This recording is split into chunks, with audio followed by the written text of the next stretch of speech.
జగన్మోహన్ రెడ్డి గారు చేసినటువంటి మంచిని తన ఖాతాలో వేసుకొని క్రెడిట్ చోరీ చేస్తాడు. ఇది ఒక రకం.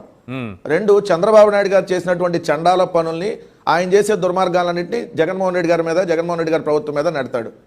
ఎందుకు నేను ఈ మాత్రం చెప్తా ఉన్నానంటే, తిరుమల లడ్డులో కల్తీ నెయ్యి అనేది చంద్రబాబు నాయుడు గారు హయాంలోనే కలిసి వాడారు అనేది చంద్రబాబు నాయుడు గారికి తెలుసు.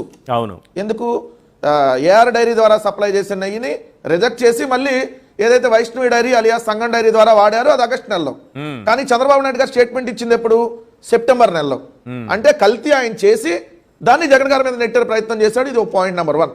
రెండు, పరకామణిలో చోరీ జరిగింది, ఏదైతే కోట్లాది రూపాయల సొమ్ముని చోరీ చేయించారు అనేది తెలిసి మళ్ళీ దాన్ని జగన్మోహన్ రెడ్డి గారి మీద నెట్టే ప్రయత్నం చేసి అప్పుడు ఏదో 70,000 రూపాయలు జరిగితే దాన్ని అసలు ఈ భూమండలం మొత్తం బద్దనైనట్టుగా అది ఒక పెద్ద రాద్ధాంతం చేసి అసలు ఏంటి ఇలాంటి ఎప్పుడన్నా చూసావా అని చెప్పి నంగనాచి మాటలు మనం మాట్లాడి చూసాం.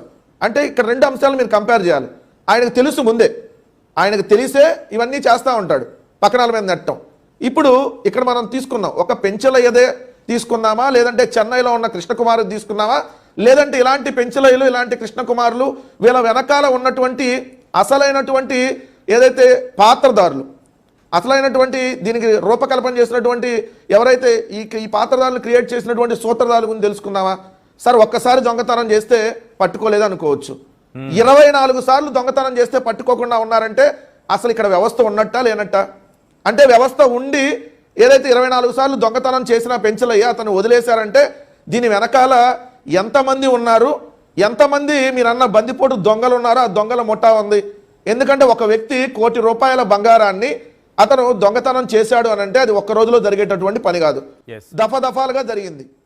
ఆ ₹1 కోటి బంగారమైనా ఇంకా ఎక్కువ ఉంటే కేవలం ₹1 కోటి చూపించారా? ఎందుకంటే అతనికి ఆల్రెడీ చెన్నైలో 40 కోట్ల విలువైనటువంటి బిల్డింగ్ ఉందనేది ఒకటి వస్తుంది. రెండోది, ఎవరైతే మీరు ఆ పెంచలయ్యకి ఏర్పేడు నుంచి వెంకటగిరి వెళ్ళేటటువంటి దారిలో మల్లవరం అని వస్తుందండి సార్, వెంకటగిరి దగ్గరలో.